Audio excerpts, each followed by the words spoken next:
Bom, estamos ao vivo aqui pelo Instagram da faculdade. Vamos aguardar que o pessoal entrar. Já já também o nosso professor Daniel vai entrar. Boa tarde, boa noite para o pessoal que está entrando. Doutora Larissa, doutor Tarcísio, bem-vindos. Vamos aguardando aqui o professor Daniel conectar. Flavão, senhor Nilson, a Daísa, um abraço, boa noite, gente. Vamos conectando aí, vamos aguardar aqui o professor Daniel entrar para poder a gente começar a fazer um bate-papo aqui bem descontraído. Olha aí quem que já chegou a conectar. Aguardando aqui a conexão aqui com o Daniel. Fala, meu amigo, como é que estão as coisas? Opa! E aí, Marcelão, tranquilo? Beleza? Como é que estão as coisas aí em São Paulo? Estamos aqui, né? Isolamento. Isolamento, curtindo aí a família em casa, fazendo tudo online.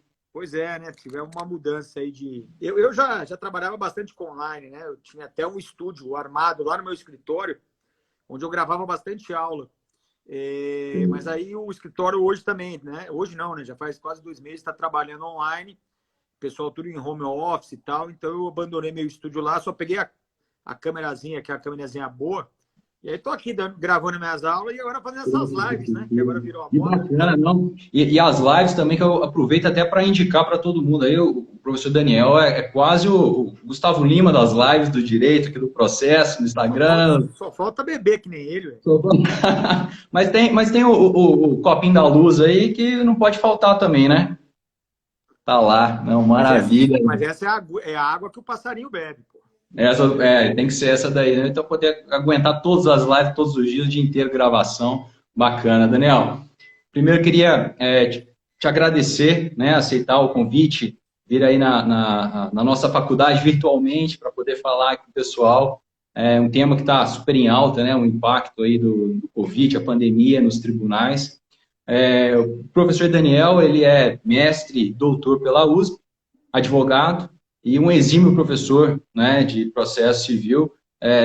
Não quis que a gente se estendesse tanto no currículo dele, mas vocês conhecem muito bem aí a questão do manual, como diz o próprio professor Fred Dier, é o manual mais indicado hoje, né, mais completo, em volume único. E eu só queria agradecer toda a atenção que você teve aí com a gente, aceitar esse convite. Eu que tive o prazer de ter a sua companhia durante o meu mestrado, né? Foi praticamente o meu orientador, me auxiliou muito, esteve presente na minha banca, né? Judiou bastante de mim na banca, mas eu acho que é isso que faz parte, é isso que marca também. Então, já aproveitar esse momento para agradecer a sua presença aqui com a gente. E para a gente também já entrar aí no tema, a gente tem um tempo um pouquinho escasso, né, Daniel? Hoje a gente vai falar aqui sobre o impacto da pandemia nos tribunais, né? A gente tem uma preocupação hoje muito grande da questão dos recursos sanitários hospitalares, mas a gente também tem uma preocupação que a gente compartilha do professor Yacho, que é a possível aí entrada em colapso do Poder Judiciário. Hoje a quantidade de processos e junto mesmo da suspensão desses prazos, o próprio home office, a paralisação quanto às audiências, isso aí traz para a gente uma preocupação inegável, né? A gente teve aí recentemente, só no mês de abril, uma entrada de mais de 1.000 processos no STF diretamente, só sobre o assunto quanto ao corona, né? E apesar do ministro Dias Toffoli ter falado que o STF tem trabalhado, e até se comparando aí com a Corte Suprema dos Estados Unidos, que julga 100 processos no ano, ele falou que o STF já despachou só em abril mais de 800 processos também. Levando em consideração, já fazendo a introdução e já emendando também uma pergunta aí para te passar a palavra, levando em consideração que no início do ano, antes de tudo isso acontecer, a gente já tinha mais de 78 milhões de processos correndo na Justiça. Será que o Poder Judiciário hoje ele está preparado para poder receber agora essa nova leva de processos, esse aumento que vai ser significativo para a gente aí de processos para poder tratar? Bom, Marcelo, obrigado aí, obrigado pelo convite, pela oportunidade. Na verdade, a Faculdade de Direito Sul de Minas, ela entra na minha vida muito antes da gente ter esse contato lá no mestrado, né? Há muito tempo atrás, eu fui convidado para dar algumas aulas na especialização em processo civil. Eram aulas sexta-noite, sábado pela manhã, e eu fui com alguma frequência até para ministrar essas aulas. Era uma estrada que até certo ponto eu conhecia bem, porque eu tive durante quase toda a minha vida casa em Monte Verde. Então, até ali Camanducaia, eu estava acostumado, aí de Camanducaia dava uma puxadinha mais para frente. Mas sempre fui muito bem recebido, sempre fui muito bem tratado, a faculdade sempre teve alunos muito interessados, os cursos eram muito bons. Uma vez até eu levei a minha esposa, deu uma escapadinha ali para aquela cidade do lado, que eu não lembro nunca o nome, que tem os pijamas lá.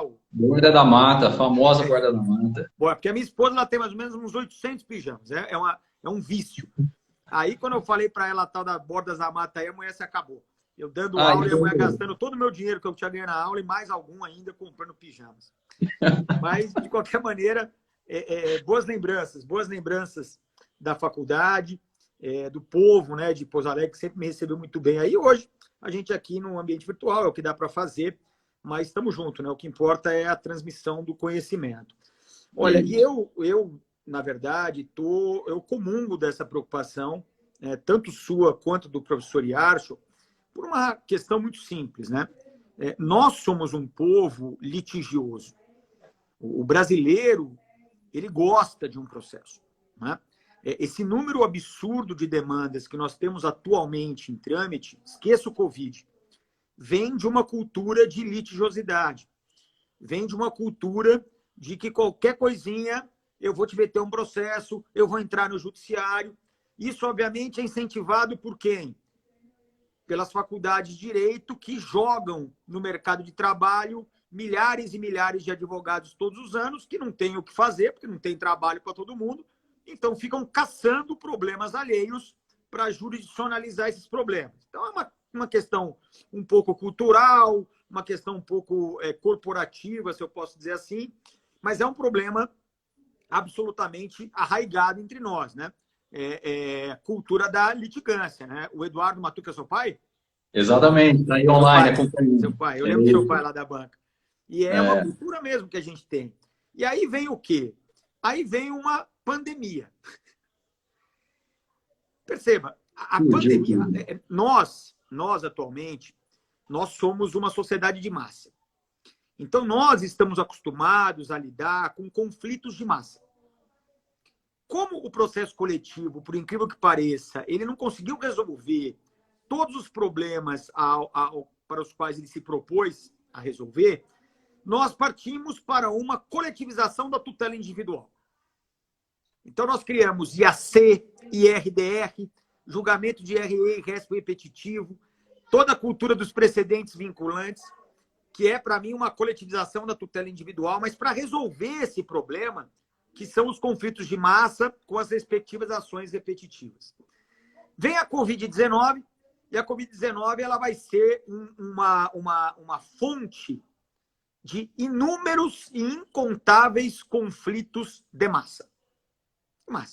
Então, as relações locatícias, as relações de prestação de serviço, as relações empregatícias, essas vão ser provavelmente as que vão sofrer, se não da maneira mais intensa, pelo menos da maneira mais imediata. Nós vamos ter uma série de conflitos de massa e isso vai ser jurisdicionalizado. É inevitável.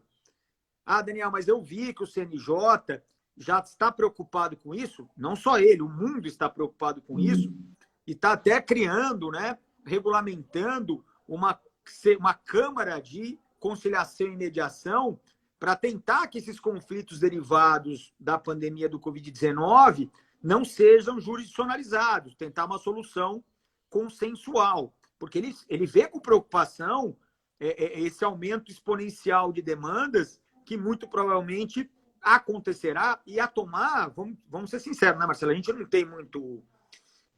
tem muita noção, porque as nossas estatísticas judiciárias elas não existem. Mas se no STF tem 1000 ações de competência originária, você conhece alguma coisa mais restrita 50, que competência originária do STF. Se tantas chegam lá, imagina. Se lá tem 1.000, meu amigão, é porque o pau tá comendo no salgado em primeiro grau. E aí é aquela história. O judiciário, ele já não está dando conta. Uhum. E você percebe o desespero do judiciário? O desespero do judiciário de ter que meio que fazer uma solução Juscelino Kubitschek, 50 anos em 5. Exatamente. Criar a virtualização do procedimento na marra, em 1 mês. Coisa que os tribunais sempre resistiram a fazer, sempre foram fazendo muito aos pouquinhos.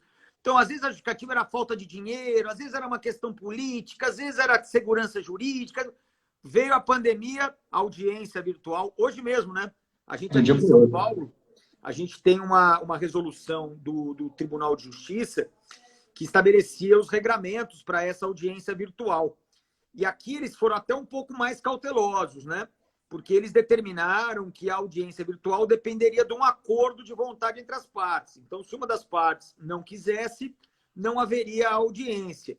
Só que o CNJ, na resolução 313, acabou se colocando de uma maneira contrária a essa, dizendo que a audiência deve ser designada e só se for demonstrada, vamos chamar isso de vulnerabilidade digital ou vulnerabilidade tecnológica, aí o juiz poderia não realizar. E aí, hoje, o Tribunal de Justiça de São Paulo voltou atrás na sua resolução originária para dizer, olha, a audiência é obrigatória e nós vamos seguir o que o CNJ determinou. Por quê? Porque o CNJ, mais do que ninguém, ele entendeu o seguinte, se a gente para, então para tudo, tudo que tem já fica meio parado. E aí nós teremos esse volume absurdo de novas ações, as tutelas de urgência não param nunca, então vai ter liminar, vai ter o agravo, isso vai continuar rolando. Mas essas demandas, depois de resolvida a questão da urgência, elas vão também se avolumando. No dia que voltar, que ninguém sabe quando vai ser, né? Eu estava fazendo uma live ontem, e aí perguntaram assim, pô, Daniel, e quando é que a gente vai fazer uma audiência presencial de novo? Eu falei, ó, pode ser que nunca mais. As audiências presenciais, elas podem voltar, mas eu acho que elas vão voltar junto do cinema, de festa. Sim, uma das últimas coisas que vão liberar é uma audiência presencial. E aí o CNJ percebeu, se eu deixar na mão das partes, o que o réu, que não tem o ônus do tempo, vai fazer? Ele vai sempre se colocar contra. Eu, por exemplo, advogo para uma instituição financeira que já tinha determinado uma determinação genérica de que em todo processo que fosse designada audiência era para a gente peticionar dizendo que a gente não queria. Nós até questionamos, né? Porque o departamento jurídico está funcionando, o meu escritório, apesar de estar todo em home office, está todo mundo trabalhando. Não, é a política aqui da empresa. E aí isso... A possibilidade, vamos empurrar, vamos ir contra a intenção, né? A CNJ ele tem que agir nesse sentido. Hein? Vamos ser sinceros. Um réu que não tem razão, ele quer empurrar com a barriga para ele e continua a Covid até o resto do mundo, né? Ele quer evitar uma derrota inevitável. Então, o CNJ, ele aí viu mais adequadamente que o próprio TJ São Paulo. Falou, ó, se deixar na vontade das partes, os réus vão dizer que não querem e não vai acontecer. Então, eles tiveram que começar, né, sustentação oral virtual, pega um STF da vida, eles estão fazendo agora a sessão virtual, porque a sessão virtual é diferente da sessão por videoconferência. A sessão virtual é aquela sessão que acontece entre eles. Você só vai saber do resultado no final. E essa sessão virtual ela era limitada a determinados recursos e a determinadas espécies de julgamento, aqueles julgamentos absolutamente consolidados, que entram em lista de julgamento. Agora não. Agora, durante a pandemia, você tem julgamentos nas sessões virtuais do STF de qualquer matéria. Porque eles estão percebendo que vão ter que dar vazão, quem sabe até mais vazão do que já davam, porque vai vir, se já não está vindo, uma enxurrada de demandas. Claro, a gente vai incentivar a transação. Eu, por exemplo, eu senti, eu como acho que todo brasileiro, praticamente todo brasileiro, sentiu a crise, né? Então, o meu escritório, ele está com problemas de receber de alguns clientes. E você tem que, claro, compreender também a coisa, né? Em cascata, ela acaba gerando um problema para todo mundo. Pô, pegamos o telefone e ligamos. A gente tem 2 conjuntos, um do lado do outro, no mesmo andar do prédio, mas são de 2 locatários diferentes, locadores diferentes. Pô, colocamos o cara na tela, gente. Em 3 meses aí dá um desconto de 40%, 50%, conseguimos 40% de um conjunto e 50% do outro. Todo mundo tem que colaborar, né? É aquilo. Claro que no momento, principalmente que eu acho que nesse momento mais aflitivo, né, da pandemia, as pessoas elas devem buscar uma solução consensual. O último caminho, eu digo, é o judiciário, né? E eu acho que está tendo muita solução consensual. Eu realmente percebo dos meus colegas advogados que continuam tendo muitos problemas com clientes e as soluções vão sendo dadas, né? Eu mesmo acabei fazendo alguns tipos de acordos com os meus empregadores. Eu dou aula para cursos preparatórios, eu tenho editoras que estão passando por uma situação difícil, a gente mudou a forma de remuneração, rescalonou o parcelamento de pagamento de direitos autorais. Bom, vamos nos acertando, quer dizer, que se todo mundo se ajudar, a coisa acaba não sendo tão traumática. Mas é óbvio e para mim, inevitável, que tenhamos um volume muito maior de ações, porque aqueles problemas de sempre, sabe? Você não vou falar, o problema de sempre, a net não funciona. Tipo, agora pior ainda, né? Mas aqueles problemas de sempre, você sair de carro, bater o carro, quer dizer, vai continuar acontecendo quando a gente sair do cenário de isolamento social. Então, a gente vai continuar tendo um volume que era o volume anterior à pandemia. Mas vamos ter acrescido muitos processos e, sinceramente, o judiciário, se já não estava preparado para antes, agora, então, vai Será ser que ele vai ajuda. aguentar? E esse ponto que você colocou é bacana mesmo, porque a advocacia ela vai ter um papel muito importante nesse momento. Porque a gente tem que lembrar que o judiciário precisa da advocacia, mas a advocacia ela pode acontecer sem o judiciário. Então, o papel dos advogados para poder intermediar essa situação, né? Poxa, vamos conversar, vamos tentar fazer um acordo prévio, vamos evitar judicializar, né? Esse papel vai ser muito importante. Os advogados conseguirem conversar, enxergar que a outra parte e o outro advogado, ali a gente não está falando o advogado em si, ele não vai ser um adversário, né? Mas ele vai ser ali mais um mecanismo para poder tentar solucionar. Porque a questão agora a gente está vivendo novo, né? Agora a formalidade vai ser deixada de lado, né? A gente tem a própria lei do Ministério Público fala, olha, o membro do Ministério Público vai sentar à direita do juiz. Hoje, no julgamento virtual, é um em cima, outro embaixo, um do lado, depende do computador, não existe mais essa questão de formalidade, não existe mais a própria orientação do STF para os advogados, uso de toga. Pô, será que a gente vai precisar ficar usando toga? Eu vou até citar o ministro Marco Aurélio, né, de polo branca, fazendo o serviço, tudo normal, tudo acontecendo e tudo sendo renovado, o novo sendo utilizado. Já emendando aí a questão da advocacia, a gente tem um outro problema, que é o que, não vamos falar como um problema, mas é o que você levantou. São 1,2 milhões de advogados no Brasil. E além dos atos escritos, a gente sente essa necessidade, um despacho, uma sustentação oral, né? Será que o judiciário está pronto também para essa relação?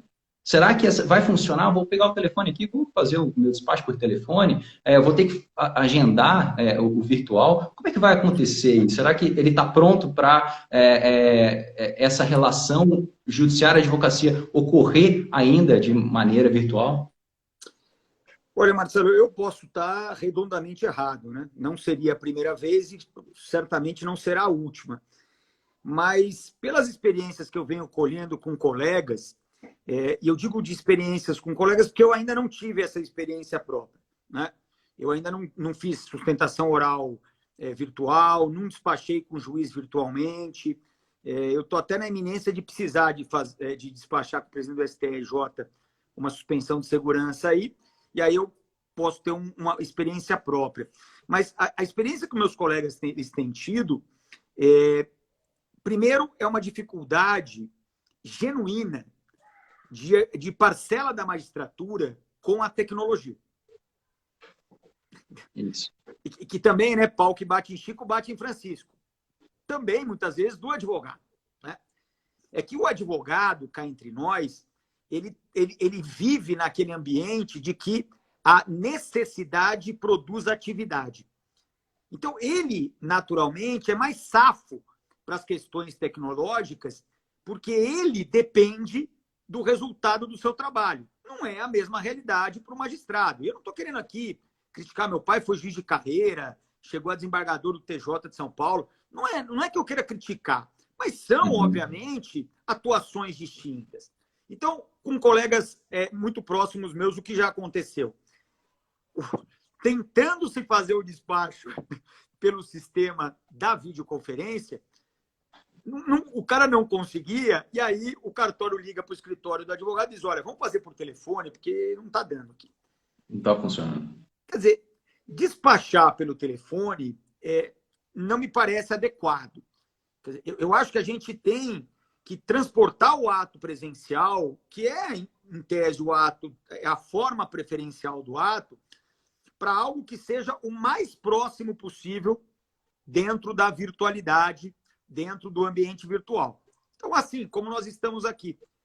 E agora, como nós estamos aqui, me parece que, e é aí que eu posso estar errado, mas a impressão que me chega é essa, seja até melhor, sabia? Que o presencial. E eu não estou nem comentando as questões envolvendo a economia processual de um advogado aí em Pouso Alegre precisar ir despachar com o desembargador lá no TJ de Minas, lá no Inferno, lá em Belo Horizonte, ou até mais perto aqui no TJ de São Paulo, mas é uma pegada, é uma distância. Eu, por exemplo, sou da capital de São Paulo, então, para mim, né, sair do meu escritório e ir até o Tribunal de Justiça de São Paulo dá 15 minutos. Mas, tirando essa questão da economia processual, o que vai otimizar o acesso, eu não sei se o judiciário está pensando nisso, mas aquele cara que estava em Pouso Alegre dizendo, eu não vou até BH, nada, Jesus, custa muito, meu cliente não tem como pagar, eu não vou tirar do meu bolso, 2 dias perdido. Agora, ele pode fazer do escritório dele, é muito mais atrativo.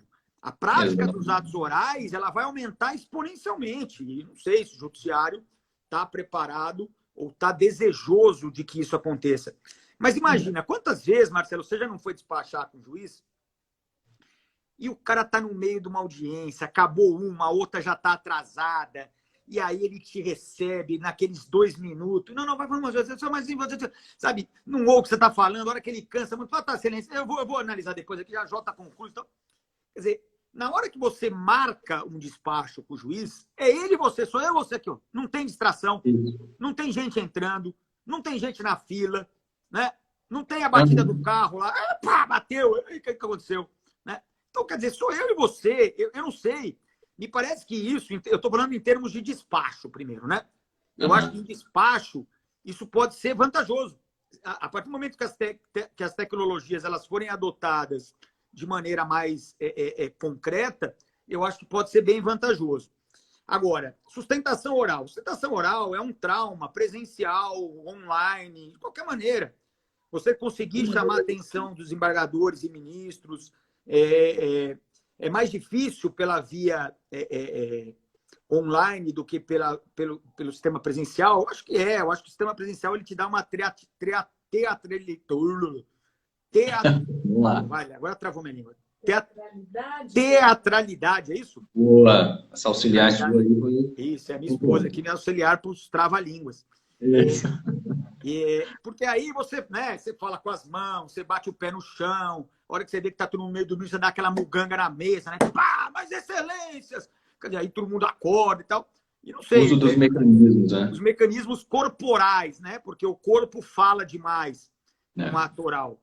Então, a sustentação oral é algo que, se eu pudesse fazer presencialmente, eu certamente preferiria. Eu tive até um processo agora no STJ, em que caberia a sustentação oral, eles colocaram na sessão virtual, virtual não, que eles não têm ainda, na sessão telepresencial, e aí eu peticionei, é um caso grande e tal, dizendo, olha, excelência, não obstante a estrutura para realização do ato por via virtual, é um caso muito grande, imagino que até o meu colega também vai querer sustentar oralmente, né? Meu colega diverso, e eu acho que seria mais conveniente o ambiente presencial, e conseguiu o destaque do próprio relator, que retirou de pauta e colocou para a primeira sessão presencial, ninguém sabe quando isso vai ser, mas era um processo da segunda turma, então quando voltar, primeiro julgamento lá, estarei lá em Brasília.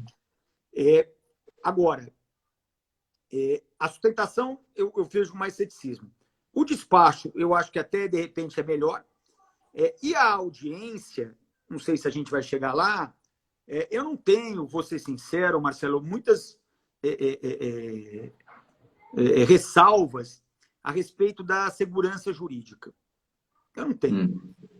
Quer ver por quê? Vamos. Esse é um ponto extremamente crítico, né? Então, assim, igual tem a sua auxiliar aí atrás, ela pode estar com o teleprompter, não é mesmo? Então, a resposta é sim ou não. Atrás da câmera está lá a dica, né?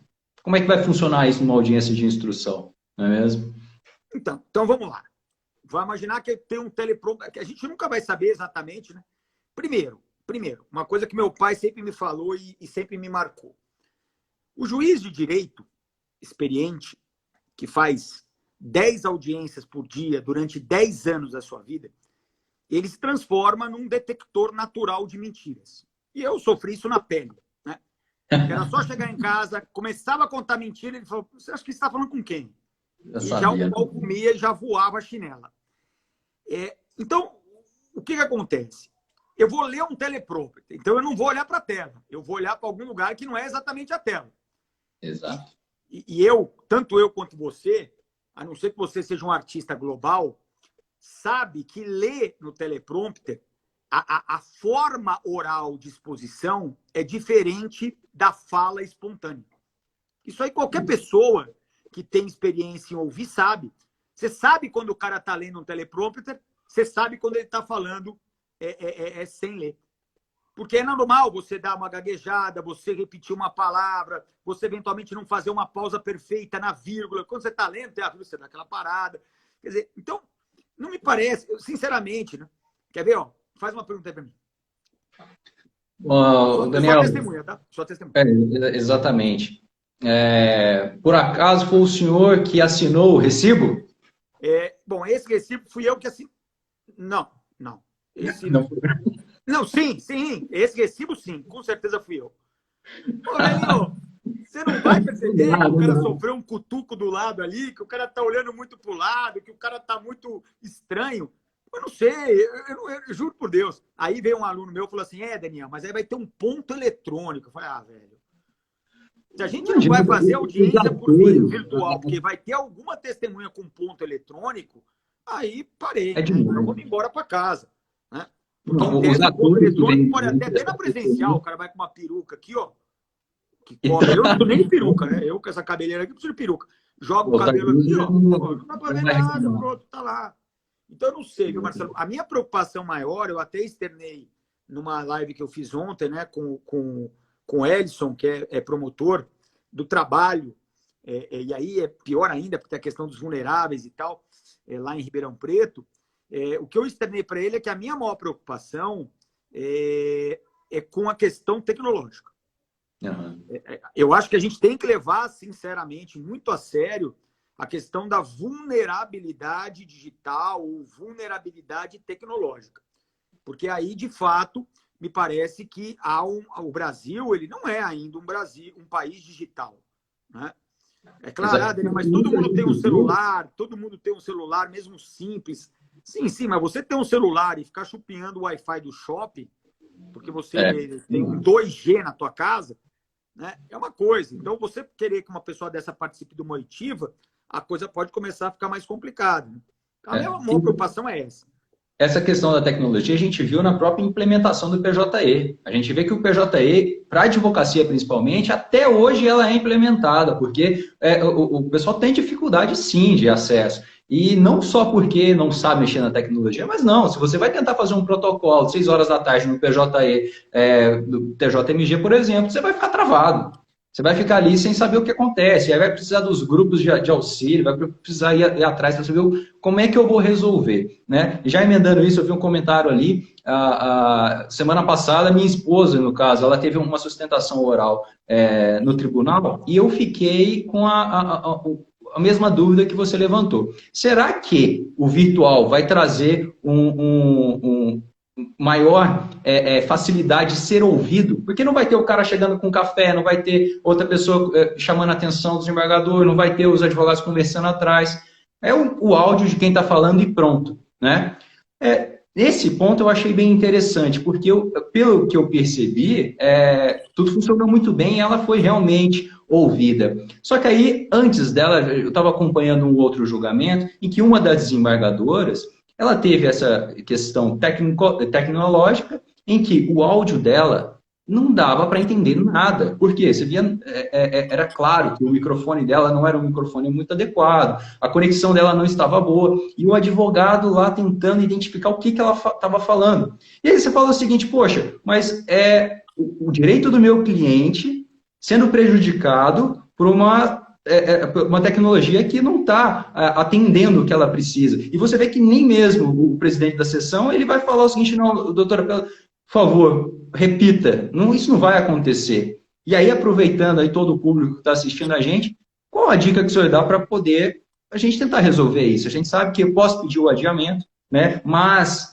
hoje já existe já a orientação do CNJ, como você mesmo levantou, que para poder adiar uma audiência dessa tem que ter uma justificativa plausível, né? Será que a gente consegue ali reverter essa situação para poder falar, olha, aqui eu não estou conseguindo argumentar, não conseguindo ouvir, a tecnologia está trazendo um prejuízo para o meu cliente, para o direito do meu cliente. Eu acho, de fato, Marcelo, que a gente vai ser, nessas circunstâncias, chamados a levar bastante a sério um princípio que está devidamente consagrado no CPC, mais precisamente no artigo 6º do CPC, que é o princípio da cooperação. Quer dizer, a ideia essencial, e principalmente numa época de exceção, como é essa que nós estamos vivendo, é que as pessoas, advogados e juízes, eles têm que cooperar entre si para que o trabalho nessas condições que não são as ideais possa ser desenvolvido da maneira mais adequada possível, né? Então, eu sei que é chato, eu sei que o advogado ele fica um pouco receoso, porque de fato não é uma situação confortável, mas numa hipótese como essa, assim que começa a declaração do voto, porque é aquela história, fala logo. Não vai deixar a desembargadora falar 15 minutos para falar, eu não estou ouvindo, mas o senhor não está ouvindo desde quando começou. Falar, aí não, né, filho?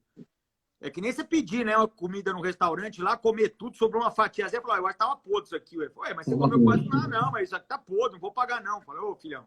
Aí não, né? Então, a ideia básica aqui é a seguinte, eu estou lá, excelência, os senhores estão me ouvindo bem? Tudo bem? Tudo bem? Pá. Acabou? Começou a falar, pela ordem. Excelência, desculpa a interrupção, eu realmente não queria fazer isso, mas realmente eu não estou conseguindo entender a declaração do voto. E é claro, né? A desembargadora pode falar, o problema é teu, você é surdo, você é um desgraçado, deve ser o seu computador, porque aí vai ter essa discussão, né? Não, o problema não é aqui, o problema é aí. Eu ouço bem, por que você não está ouvindo bem? O problema é aí. Eu falei, então, excelência, pode ser aqui, pode ser aí, mas o fato é que eu não estou ouvindo nada. Não obstante, Vossa Excelência esteja me ouvindo. Então, provavelmente deve ser daí mesmo. Será que não teria como trocar o microfone ou fazer alguma coisa? Porque realmente eu estou com muita dificuldade e tal. Quer dizer, é o diálogo, né? O código ele incentiva esse diálogo. É óbvio que a gente ainda tem muito que desenvolver para efetivamente ter um processo cooperativo, colaborativo, né? Mas a ideia é de que você possa, de alguma maneira, cooperar com todo mundo para uma adequação maior. Mas imagina quantos julgados a gente já está tendo nesses termos e a gente vai pensando essas hipóteses. É aquela velha história, né, Marcelo? Você tem que pensar no todo.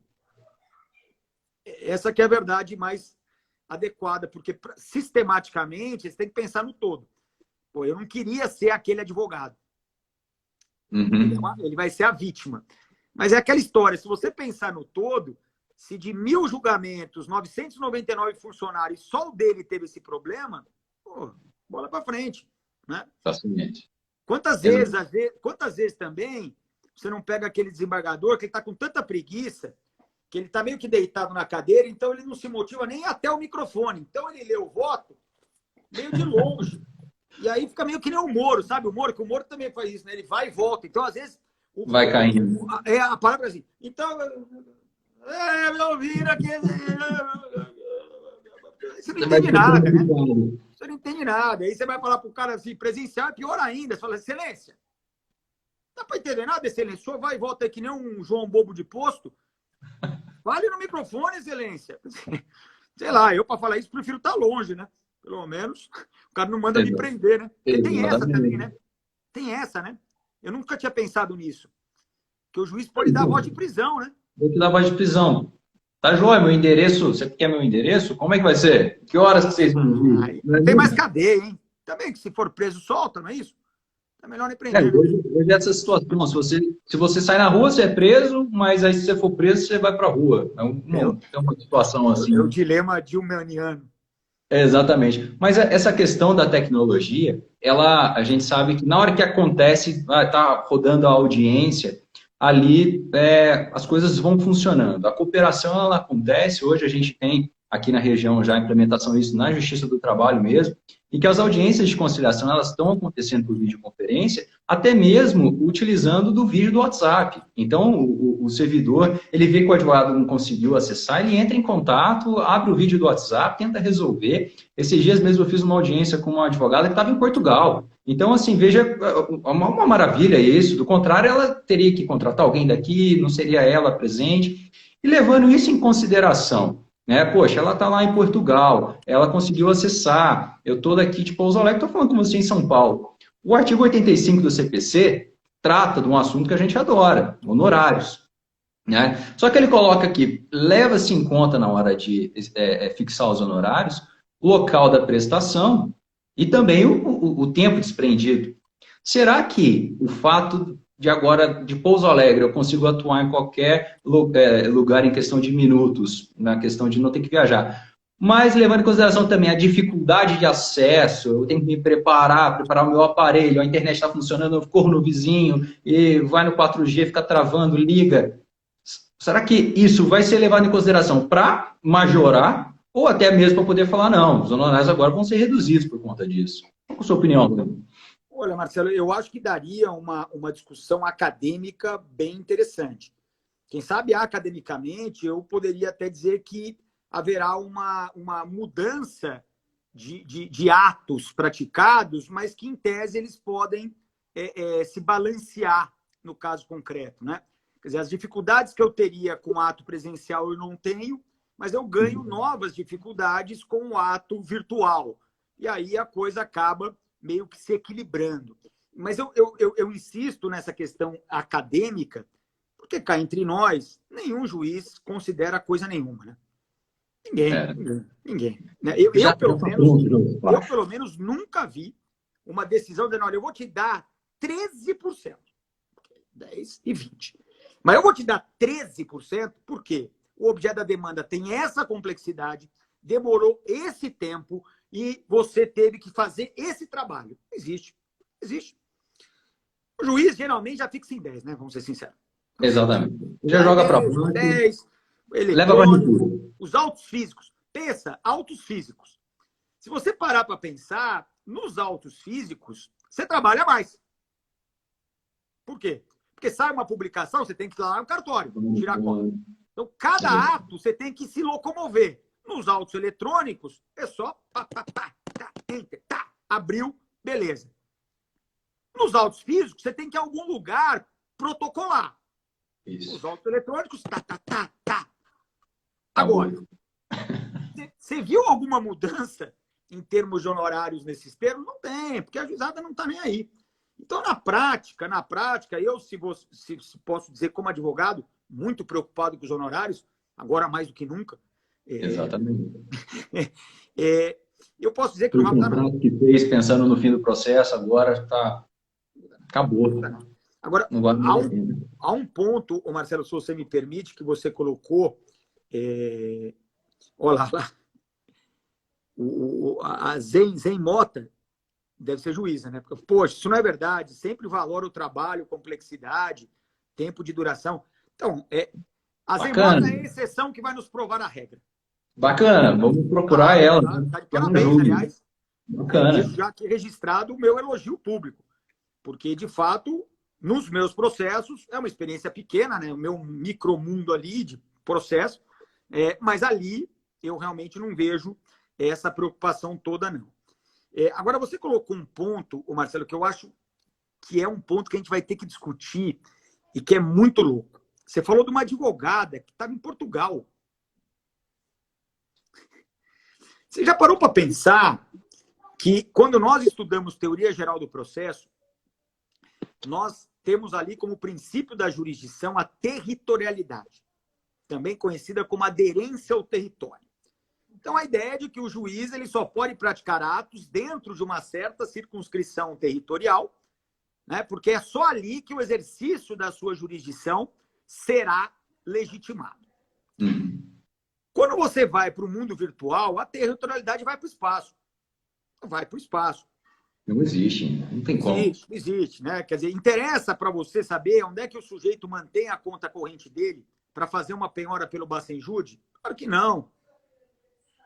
Claro que não, é irrelevante. Interessa saber aonde a parte esteja quando ocorre uma intimação por meio eletrônico? É irrelevante.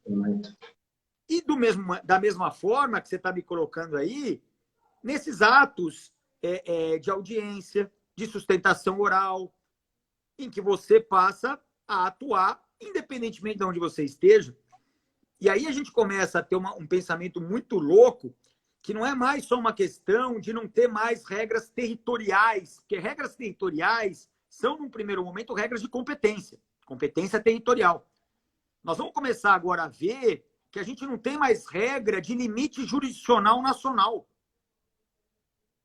Quer dizer, o sujeito está lá em Portugal, praticando um ato processual num processo em trâmite no Brasil.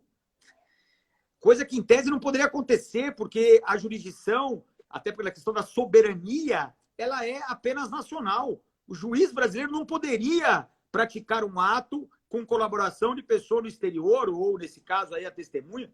Então, eu acho muito inovador essa ida, eu diria uma ida sem volta, né, para o ambiente virtual. Exatamente. E pensando também agora, a gente voltando um pouco na questão da própria suspensão mesmo dos prazos, né? Uma dúvida que fica hoje para grande parte acadêmica, os advogados também atuantes, é a questão da prescrição, né? Porque está tudo suspenso, está tudo parado, os escritórios, foi determinado a paralisação dos serviços dos próprios escritórios, apesar do pessoal estar trabalhando no home office. Como é que fica a questão da prescrição agora, nesse momento em que o dia útil é um dia muito duvidoso, né? Quando que vai ser o dia útil? Aqui na minha região, na sua, a gente tem aí a orientação do CNJ, que estado com lockdown deve suspender os prazos também. E também a gente tem a figura do jus postulante no juizado especial, né? Como é que fica essa questão agora que não existe mais essa possibilidade? Como é que você vê essa situação? Eu entendo o seguinte, quem sabe seja uma visão bem de cautela, mas antes, né, precaver do que remediar, eu não vejo os prazos prescricionais dentro do ambiente de suspensão das resoluções do CNJ.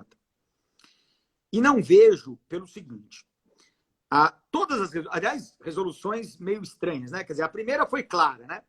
Vamos suspender os processos eletrônicos e os processos virtuais. Depois, vamos liberar os processos eletrônicos e manter a suspensão dos processos presenciais, nos físicos.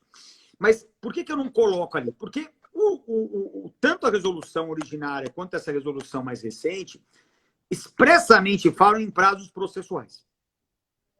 Isso. Então, para mim, né, eu já defendi isso mais de uma vez, volto a defender agora, os prazos materiais, eles estão fora da resolução. Então, o que são prazos materiais? Assim, só para ter uma ideia primeira. É um ato dentro do processo, é um prazo, né, para um ato dentro do processo, que deva ser praticado pela parte e não pelo advogado. Então, é um prazo para um ato que não é... É importantíssimo esse ponto que você vai tocar. Isso daí eu tenho certeza que vários colegas aí vão lembrar daquele processo que está nessa fase que você vai falar. Isso daí é importantíssimo. Manda lá. Por quê? Porque, por exemplo, né, o ato de pagar, o ato de cumprir uma obrigação é um ato da parte. Esses prazos, eles nunca tiveram suspenso. Nunca. Nem antes, nem agora, não estão suspensos. Porque não é um prazo processual. Ah, Daniel, mas o STJ, no cumprimento de sentença, ele determinou que o prazo é processual, sim, para pagar em 15 dias, porque só conta em dias úteis. Olha, sinceramente, quem fala isso é porque só recebeu a notícia do julgamento e não teve curiosidade de ler os precedentes nas suas ratio decidendi. Porque o STJ disse que esse prazo é misto. Ele é muito claro. É um prazo híbrido, um prazo misto. Então ele falou, olha, o prazo é material porque quem paga é a parte e não o advogado.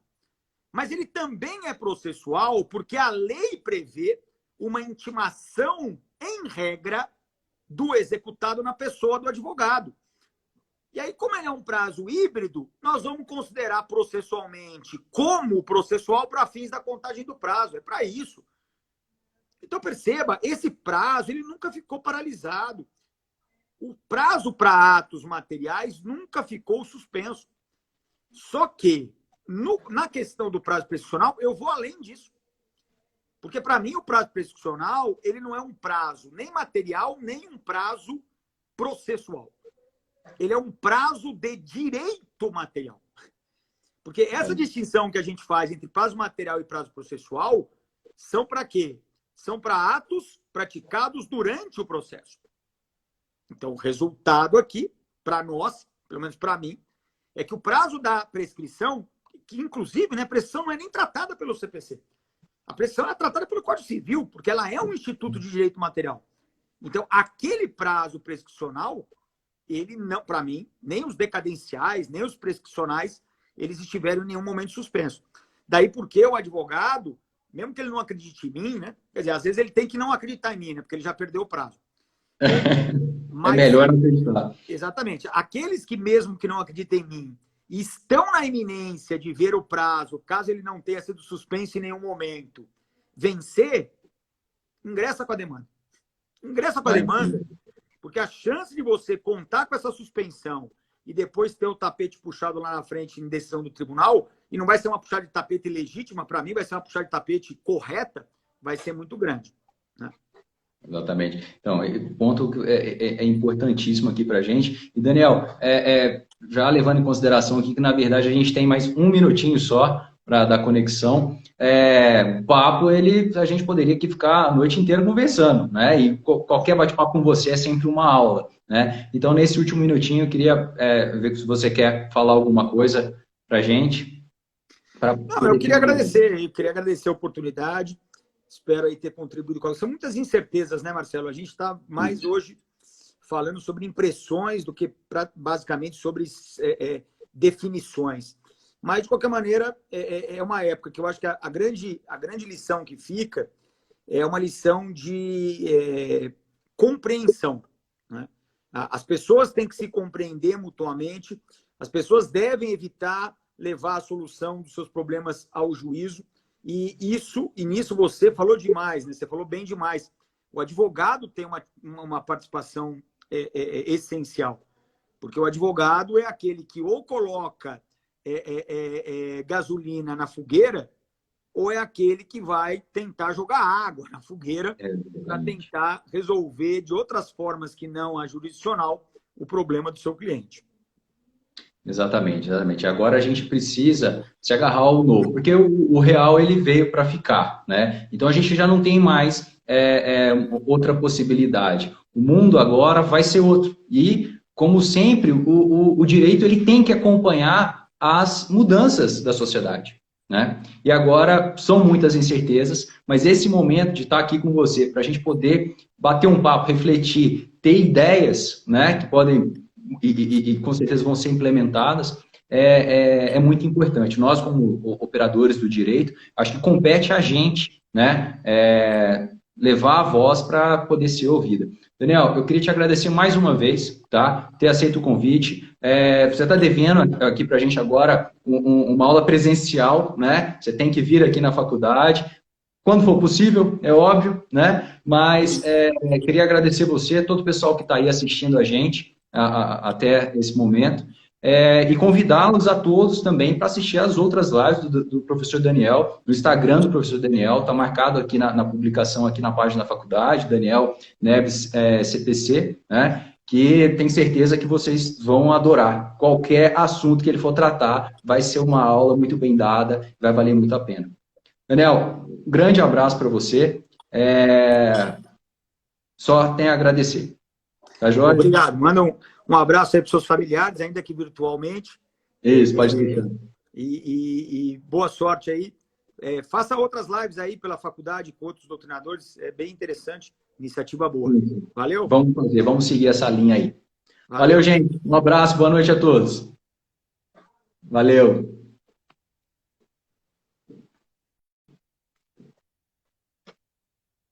Não.